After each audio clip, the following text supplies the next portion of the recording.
Hi friends, ಎಲ್ರಿಗೂ ನಮಸ್ಕಾರ. ನಾನು Paru. Welcome to Appu star kitchen. ಇನ್ನೂ ನನ್ನ ಚಾನಲನ್ನು ಹೊಸದಾಗಿ ನೋಡ್ತಿರುವವರು ದಯವಿಟ್ಟು ಸಬ್ಸ್ಕ್ರೈಬ್ ಮಾಡಿಕೊಳ್ಳಿ. ಹಾಗೆ ಪಕ್ಕದಲ್ಲಿರುವಂತಹ ಬೆಲ್ ಐಕನ್ ಪ್ರೆಸ್ ಮಾಡಿ. ಹೀಗೆ ಮಾಡೋದ್ರಿಂದ ನಾನು ಅಪ್ಲೋಡ್ ಮಾಡುವಂಥ ವೀಡಿಯೋಸ್ನ ನೀವು ನೋಡ್ಬೋದು.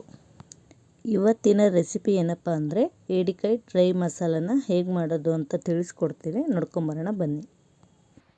ಬೇಕಾಗುವಂಥ ಇಂಗ್ರೀಡಿಯೆಂಟ್ಸ್: 1 ಕಪ್ ತೆಂಗಿನಕಾಯನ್ನು ಕಟ್ ಮಾಡಿ ಇಟ್ಕೊಳ್ಳೋಣ. 2 ಮೀಡಿಯಮ್ ಸೈಜಲ್ಲಿರುವಂಥ ಈರುಳ್ಳಿನ ಕೂಡ ಕಟ್ ಮಾಡಿ ಇಟ್ಕೊಳ್ಳೋಣ. ಹಾಗೆ 2 ಟೊಮೆಟೊನು ಕೂಡ ಕಟ್ ಮಾಡ್ಕೊಳ್ಳೋಣ. 2 ಹಸಿಮೆಣಸಿನ್ಕಾಯಿ, 1 ಇಂಚ್ ಶುಂಠಿ, 1 ಕಪ್ ಕೊತ್ತಂಬರಿ ಸೊಪ್ಪು, ಅರ್ಧ ಕಪ್ ಪುದೀನ ಸೊಪ್ಪು, 1 ಗಡ್ಡೆ ಬೆಳ್ಳುಳ್ಳಿ. ಈಗ 1 kg ಕ್ರ್ಯಾಬ್ನ ಚೆನ್ನಾಗಿ ವಾಶ್ ಮಾಡ್ಕೊಳ್ಬೇಕು. ವಾಶ್ ಮಾಡ್ಕೊಂಡು ಇಟ್ಕೊಂಡ ನಂತರ ಸ್ಟವ್ನ ಆನ್ ಮಾಡಿ ಒಂದು ಪ್ಯಾನ್ ಇಟ್ಕೊಂಡು 2 ಟೇಬಲ್ ಸ್ಪೂನ್ ಆಯಿಲ್ ಹಾಕ್ಕೊಳ್ಳಿ. ಅದಕ್ಕೆ 1 ಇಂಚ್ ಚಕ್ಕೆ, 2 ಲವಂಗ, 2 ಏಲಕ್ಕಿ, ಅರ್ಧ ಸ್ಪೂನ್ ಪೆಪ್ಪರ್. ಇದನ್ನೆಲ್ಲ ಸ್ವಲ್ಪ ಫ್ರೈ ಮಾಡ್ಕೊಳ್ಳಿ. ಫ್ರೈ ಆದ ನಂತರ ಕಟ್ ಮಾಡ್ಕೊಂಡಿರುವಂಥ ಈರುಳ್ಳಿ, ಟೊಮೆಟೊ, ತೆಂಗಿನಕಾಯಿ, ಶುಂಠಿ, ಬೆಳ್ಳುಳ್ಳಿ, ಹಸಿಮೆಣಸಿನ್ಕಾಯಿ ಹಾಕಿಬಿಟ್ಟು ಚೆನ್ನಾಗಿ ಫ್ರೈ ಮಾಡ್ಕೊಳ್ಳಿ. ಚೆನ್ನಾಗಿ ಮೆತ್ತಗಾಗೋವರೆಗೂ ಫ್ರೈ ಮಾಡ್ಕೊಳ್ಳಿ. ಚೆನ್ನಾಗಿ ಫ್ರೈ ಆದ ನಂತರ ಸ್ವಲ್ಪ ತಣ್ಣಗಾಗಲು ಹಾಗೆ ಬಿಡಿ. ತಣ್ಣಗಾದ ನಂತರ ಒಂದು ಮಿಕ್ಸಿ ಜಾರ್ನ ತೊಗೊಂಡು ಎಲ್ಲ ಮಸಾಲೆನ ಹಾಕ್ಕೊಳ್ಳೋಣ. ಇದಕ್ಕೆ ಕೊತ್ತಂಬರಿ ಸೊಪ್ಪು ಹಾಗೆ ಪುದೀನ ಸೊಪ್ಪು ಹಾಕ್ಕೊಂಡು 1-2 ಸ್ಪೂನ್ ನೀರನ್ನ ಆ್ಯಡ್ ಮಾಡಿ ಇದನ್ನು ರುಬ್ಕೊಂಬರೋಣ. ರುಬ್ಬಿದ ನಂತರ ಸ್ಟವನ್ನು ಆನ್ ಮಾಡಿ ಒಂದು ಕಡಾಯಿನ ಇಟ್ಕೊಂಡು 3 ಟೇಬಲ್ ಸ್ಪೂನ್ ಆಯಿಲ್ ಹಾಕ್ಕೊಳ್ಳೋಣ. ಅದಕ್ಕೆ ರುಬ್ಬಿದ ಮಸಾಲನ ಹಾಕ್ಕೊಂಡು ಚೆನ್ನಾಗಿ ಫ್ರೈ ಮಾಡ್ಕೊಳ್ಳೋಣ. ಹಸಿ ವಾಸನೆ ಹೋಗೋವರೆಗೂ ಚೆನ್ನಾಗಿ ಫ್ರೈ ಮಾಡ್ಕೊಳ್ಬೇಕು. ನೋಡಿ, ಇಷ್ಟಾದರೆ ಸಾಕಾಗುತ್ತೆ. ಇದಕ್ಕೆ 1 ಟೇಬಲ್ ಸ್ಪೂನ್ ಸಾಲ್ಟ್ ಹಾಕ್ಕೊಳ್ಳಿ. ಜೊತೆಗೆ 1/4 ಸ್ಪೂನ್ ಅರಿಶಿನ. ಇದನ್ನು ಕೂಡ ಚೆನ್ನಾಗಿ ಫ್ರೈ ಮಾಡ್ಕೊಳ್ಳೋಣ.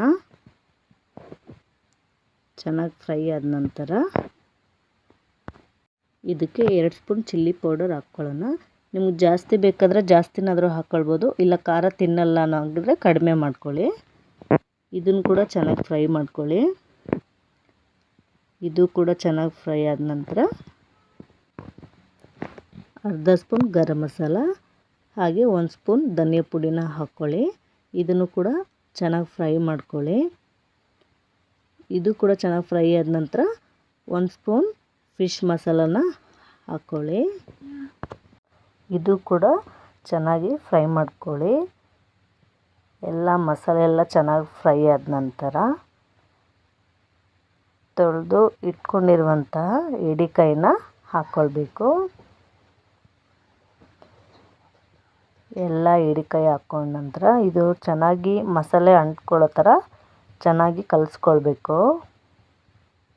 ಆವಾಗಲೇ ಚೆನ್ನಾಗಿ ಟೇಸ್ಟ್ ಬರೋದು. ನೋಡಿ ಯಾವ ರೀತಿ ಕಲಿಸೋದು ಅಂತ. ನೋಡಿ, ಈ ಥರ ಕಲಿಸ್ಕೊಂಡ್ರೆ ಸಾಕು. ಇದಕ್ಕೆ ಒಂದು ಮುಚ್ಚಳನ ಮುಚ್ಚಿ ಒಂದು 5 ನಿಮಿಷ ಹಾಗೆ ಮುಚ್ಚಿಡಿ ಮೀಡಿಯಮ್ ಫ್ಲೇಮಲ್ಲಿ. ತದನಂತರ ಇದಕ್ಕೆ 1 ಗ್ಲಾಸ್ ನೀರನ್ನು ಹಾಕ್ಕೊಳ್ಳಿ. ನೀರು ಹಾಕಿದ ನಂತರ ಚೆನ್ನಾಗಿ ಒಂದು ಸರಿ ಕಲಿಸ್ಕೊಳ್ಳಿ. ಒಂದು 20 ನಿಮಿಷ ಕುದಿಯೋಕ್ಕೆ ಬಿಟ್ಬಿಡಿ. ಏಡಿಕಾಯಿ ತಿನ್ನೋದ್ರಿಂದ ಕಣ್ಣಿಗೆ, ಮೆದುಳಿಗೆ, ಹೃದಯಕ್ಕೆ ತುಂಬಾ ಒಳ್ಳೆಯದು. ಜೊತೆಗೆ ರೋಗ ನಿರೋಧಕ ಶಕ್ತಿ ಕೂಡ ಹೆಚ್ಚಿಸುತ್ತದೆ. ಹಾಗಾಗಿ ತಿಂಗಳಲ್ಲಿ 1 ಸರಿ ಆದರೂ ತಿಂದರೆ ತುಂಬಾ ಒಳ್ಳೆಯದು. ನೋಡಿ, 20 ನಿಮಿಷ ಆದಮೇಲೆ ಈ ಥರ ಆಗಿದೆ. ಇಷ್ಟಾದರೆ ಸಾಕಾಗುತ್ತೆ. ಇವಾಗ ಬಿಸಿ ಬಿಸಿ ಏಡಿಕಾಯಿನ ಒಂದು ಬೌಲಲ್ಲಿ ಸರ್ವ್ ಮಾಡ್ಕೊಳ್ಳಿ. ಇವತ್ತಿನ ವಿಡಿಯೋ ನಿಮಗೆ ಇಷ್ಟ ಆಗಿದೆ ಅಂತ ಅಂದ್ಕೊಳ್ತೇನೆ. ಇಷ್ಟ ಆಗಿದರೆ ಪ್ಲೀಸ್ ಲೈಕ್ ಮಾಡಿ, ಹಾಗೆ ಫ್ಯಾಮಿಲಿ ಫ್ರೆಂಡ್ಸ್ ಜೊತೆ ಶೇರ್ ಮಾಡಿ, ಕಮೆಂಟ್ ಮಾಡಿ, ಹಾಗೆ ನನ್ನ ಚಾನಲನ್ನು ಸಬ್ಸ್ಕ್ರೈಬ್ ಮಾಡಿ. Thank you for watching.